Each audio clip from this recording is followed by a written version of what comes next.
Hello everyone and welcome to the LAI Public Library Section online conference.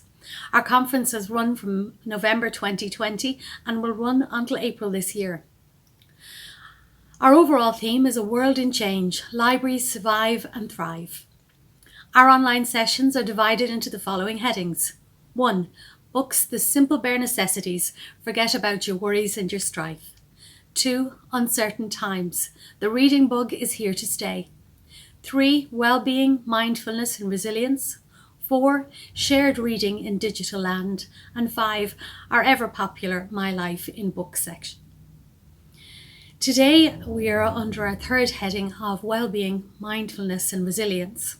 And our talk is by Keith Gaynor on managing our mental health through the COVID-19 pandemic. Keith is an assistant professor in clinical psychology in the School of Psychology and a senior clinical psychologist in the Outpatient department of St John of God Hospital in Dublin. He specialises in cognitive behavioural therapy, CPD, and is taught regularly on cognitive behavioural therapy and mental health issues. He's written widely in academic journals on the topic of CBT and is a regular contributor to the Irish media on issues of mental health. His first book is now published and it's called Protecting Mental Health. His current research interests look at emotional regulation, psychosis, CPD, pilot mental health and loneliness. So enjoy our next talk, which is managing our mental health through the COVID-19 pandemic. Thank you.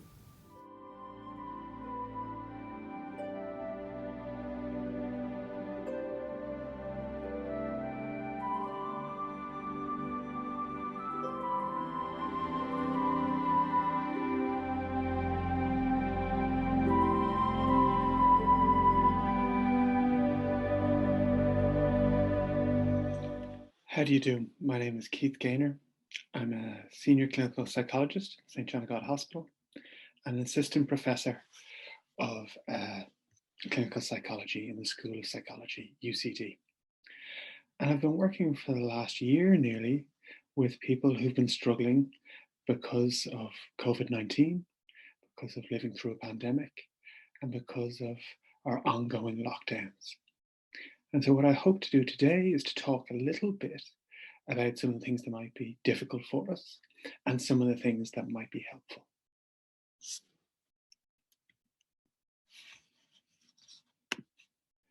And so one of the things that's happened in this last year is that all of our health has been put at risk.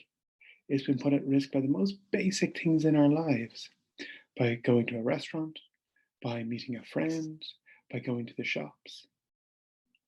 And we suddenly had to think about these ordinary things, not in a way that might be safe or boring or exciting or fun, but it's somewhere where there might be risk and danger. And that's fundamentally changed things for us.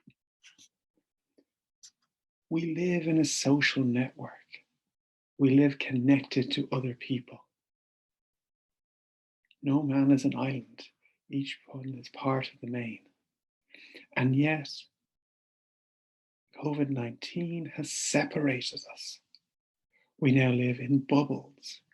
We live through Zoom and screens where we used to talk, where we used to meet up, where we used to catch up. We live at 2 meters distance from people who are really important to us.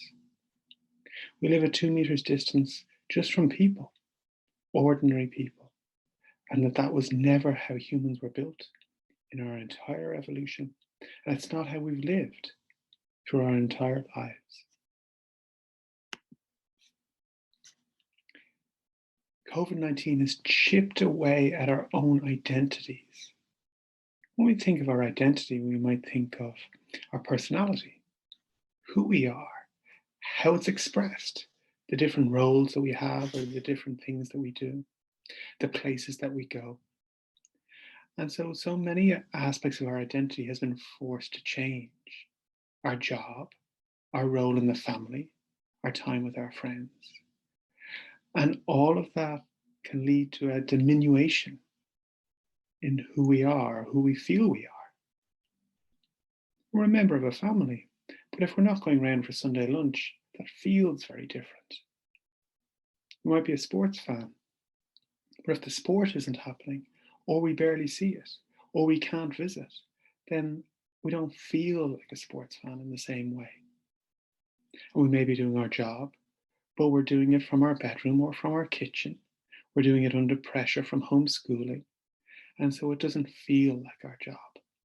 And so all these aspects that made us up have been taken away or chipped away at. There's been constant instability and unpredictability. So it's not the case that a year ago we got a new set of rules that we have to follow. It's that every 6 weeks or 8 weeks, there's been a change. There's been an adaptation. We have to keep thinking and rethinking and planning and replanning. And for humans, that's really, really difficult. We like to have a plan. We like to have a structure. We like to problem solve. But if we're not able to solve the problem, if we just have to endure, that's something that humans really struggle with. And so we don't know what's going to happen next for our jobs or our housing or our health or our family. And so we can't plan, we can't problem solve. Even though we see there's a huge difficulty, we're not able to fix it. And that's deeply stressful for us as people. Typically, when we look at anxiety management courses, they teach us that we're too anxious. We've become over anxious in some way. And the risks that we face are small. That if we're terrified of driving, that the risks of driving are actually minimal, and that we can bring our anxiety down by going and doing these things. If we are fearful of flying, well, that actually most planes are safe and most situations are safe. But living through a pandemic, the opposite is true. We are living through a dangerous time. It's right to feel anxiety. If we weren't anxious at this, then what would we be anxious at? Equally, we've lost so much and so much of our normal lives. It's right to feel sad about it. If we didn't feel sad about this, what would we feel sad at? And so this is a real challenge for all of the normal tools that we use to manage anxiety, all of the normal tools we use to manage low mood.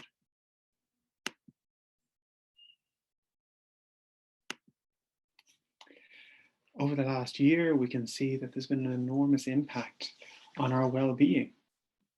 So a University of Maynooth study looked at adults in the Republic of Ireland last March, April, and found that almost a third were either clinically depressed or clinically anxious. Similar study that looked at adults running from April to June last year found that almost 46% of them felt depressed. When the CSO looked at November, they found that 33% of people rated their overall life satisfaction as low. And that this compares, when you compare it to April, actually, it was worse. But when you look at November 2018, only 9% considered their life satisfaction as low. So it's an enormous change. And then when we look internationally, you'll see figures like between 25% and 44% of young people feel depressed. And those are over large samples. And so I think it's fair to say that practically everyone has been impacted in some way, and some people have been impacted in particularly difficult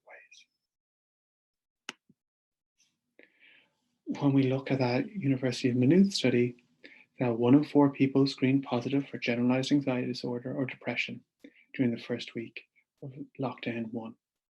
The risk factors were being younger, being female, having a loss of income, having had a COVID-19 infection, or a perceived risk, COVID-19 infection. And anxiety in particular was most present among older citizens. All of these things make a lot of sense to us.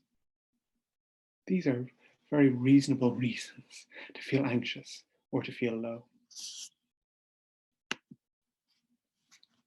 When we think about how we were working, so this is CSO data, that looks at how, for April 2020, that when we look at, let's say, age groups 25, 35, 45, that between 30 and 40% of people started at home working in those months. And equally, 10, 20, 15% of people ended up doing more hours. So our work lives utterly changed. We were suddenly working not in offices and businesses, that have been set up to work, but on our knees, on couches, and at kitchen tables, and often while homeschooling. And so these things are deeply stressful for us because we're trying to achieve the normal things that happen in work. But one of the things about so many people working at home is a real indicator of how isolated we become. We were separated from our colleagues, we were separated from our friends, and often separated from our families. And so there's consistent evidence going back 20 years that loneliness, that isolation, can cause an increase in pain, increase in stress, and lowers the immune system. We are social as a species. We work in couples and in families and in tribes and villages and cities. Very few of us are monks on the side of a mountain. We don't do well when we're alone and isolated. We know that if we've had any previous mental health difficulties, that isolation is a real risk issue for relapse.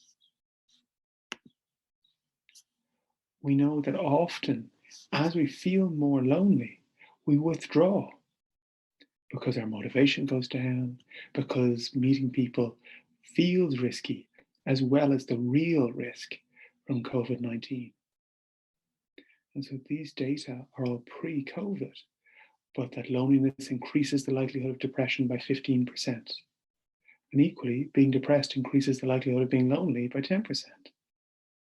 Loneliness increases the likelihood of experiencing social anxiety by 13%. But being anxious about social interactions increases by being lonely by 9%.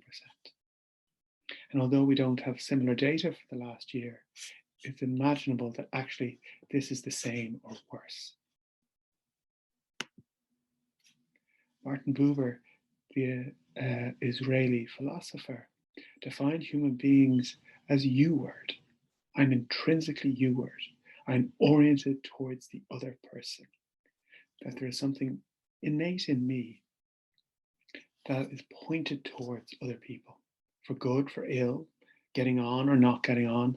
I am affected and connected to the other person. What happens then when we're all in our bubbles? When we don't see our neighbours, colleagues, friends, and families? Something fundamentally gets separated in us. Nadine Ferris, French, a very interesting person. She works in the Irish Global Health Network. And so she has been looking at the impact of COVID across the whole world. And so while we talk about NEFIT and we talk about government policies and level 5, she's been thinking about how people have been managing in Taiwan or in Tanzania. And she noticed 4 major themes: resilience, solidarity, creativity, and community. People have been amazingly resilient. Although I've highlighted some of the difficulties with mental health, the other side of that is actually 75% of people have managed an international pandemic. They haven't managed it easily. It hasn't been fun.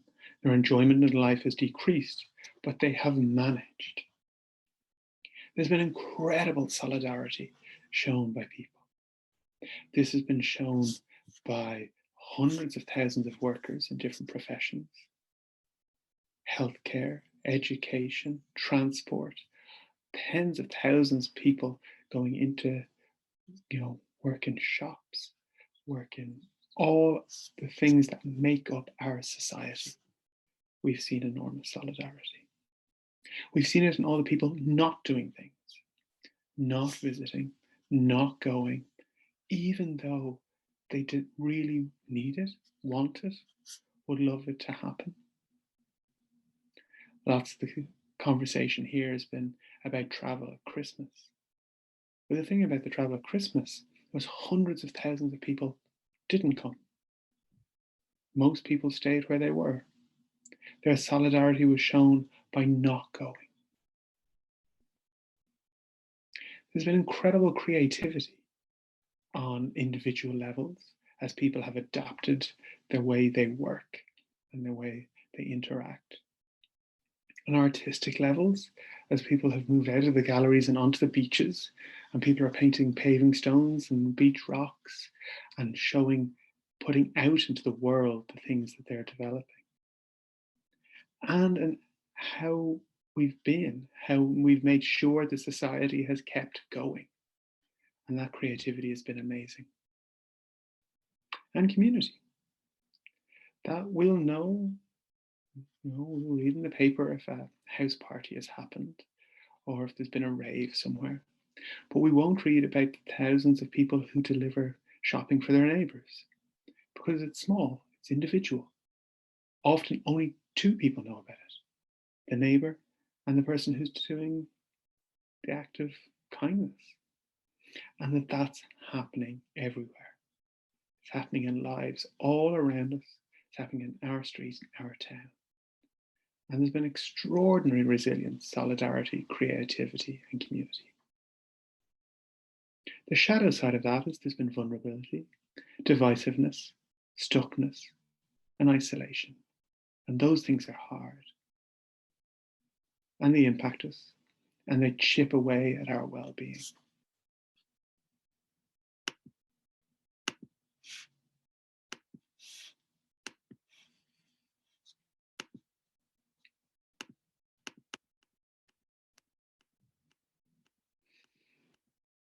And so,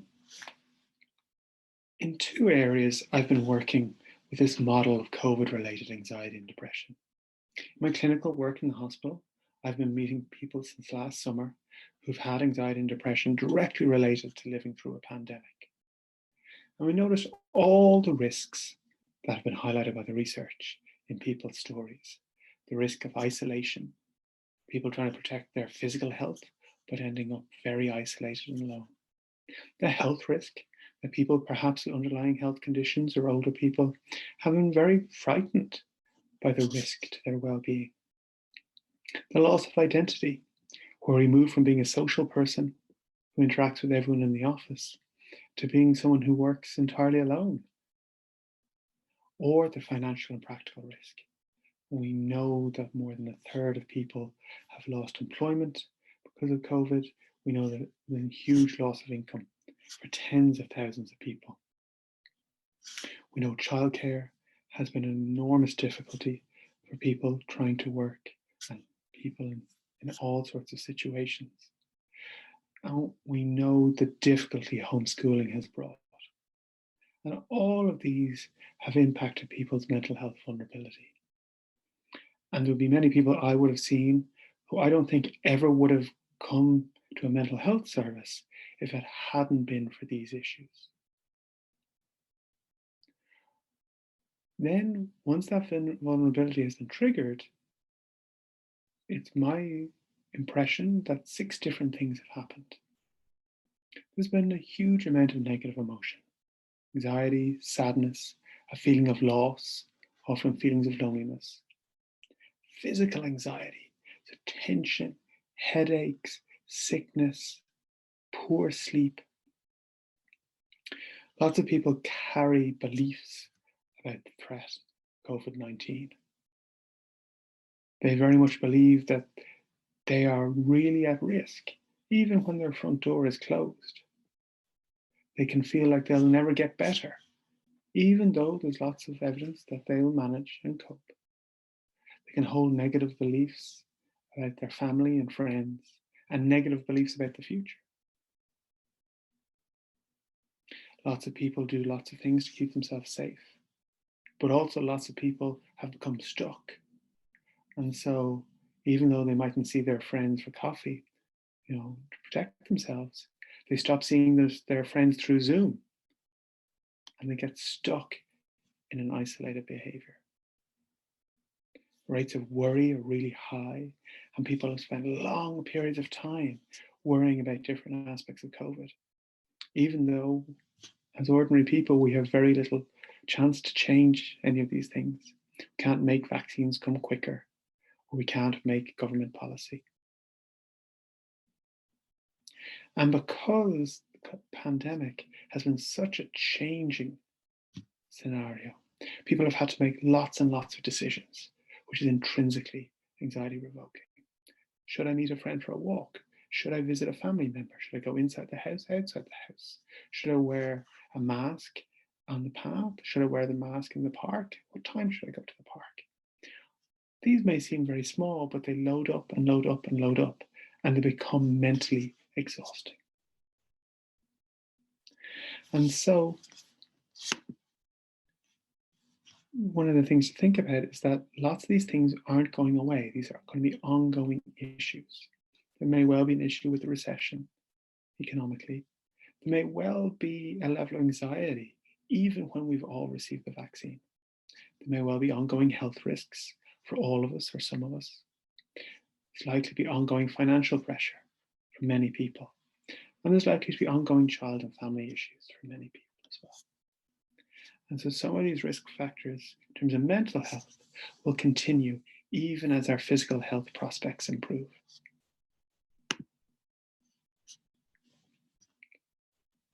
So what I'd ask you to do is to talk through with me 7 things that we can do to mind our own mental health. And lots of people will have heard these before. Lots of them are self-evident. The difficulty is keeping going.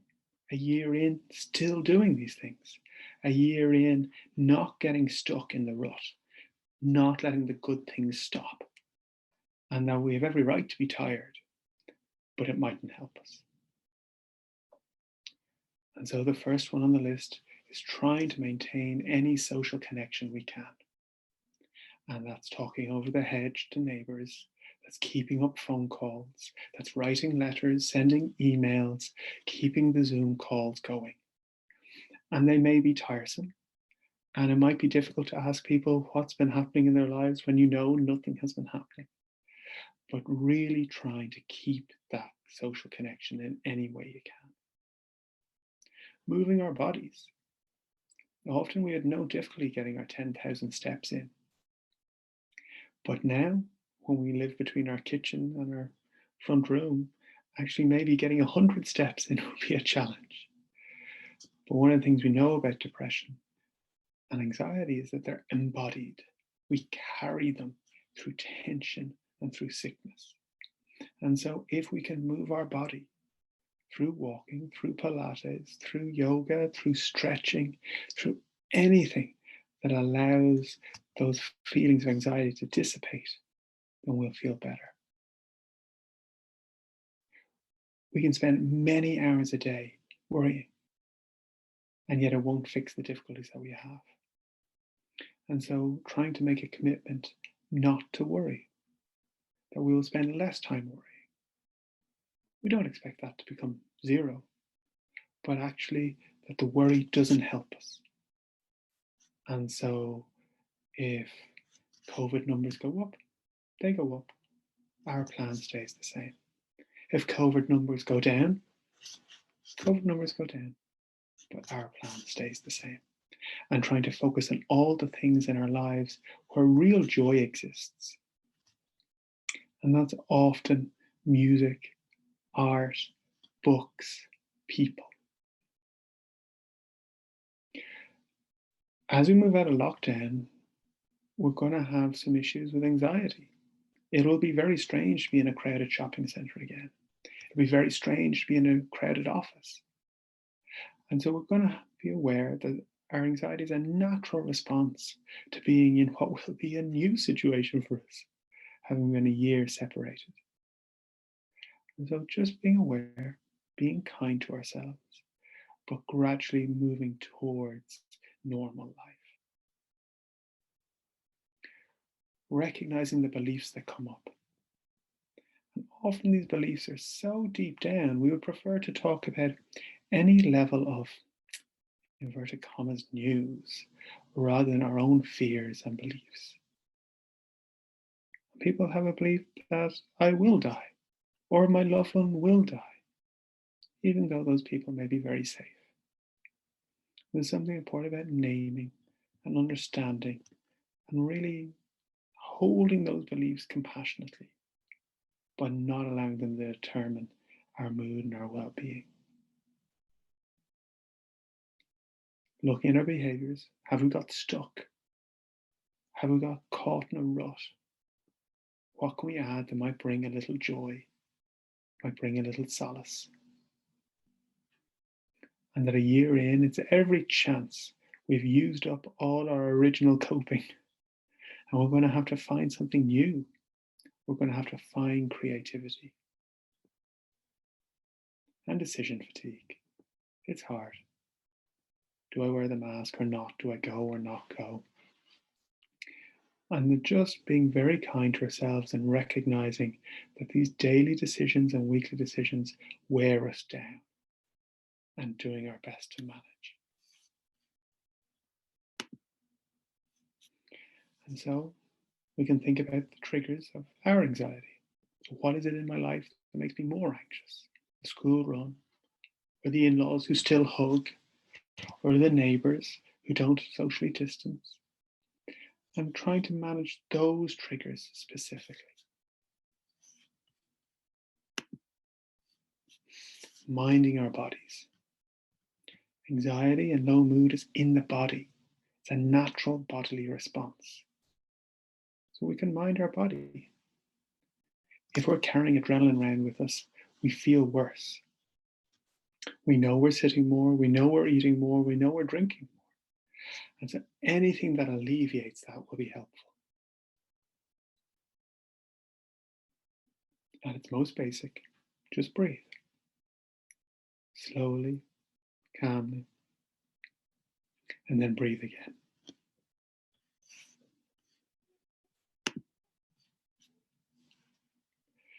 Thinking about our worries, not getting lost in them, not getting carried away in them, but thinking about the things that make us frightened. And write them down. Trying to get a grip on them, trying to get control of them, not allowing our mind to spin off. And when you write them down, notice how few there are. It's the same few worries that keep coming up. And notice that once we have a little bit of control, then it's easier to manage.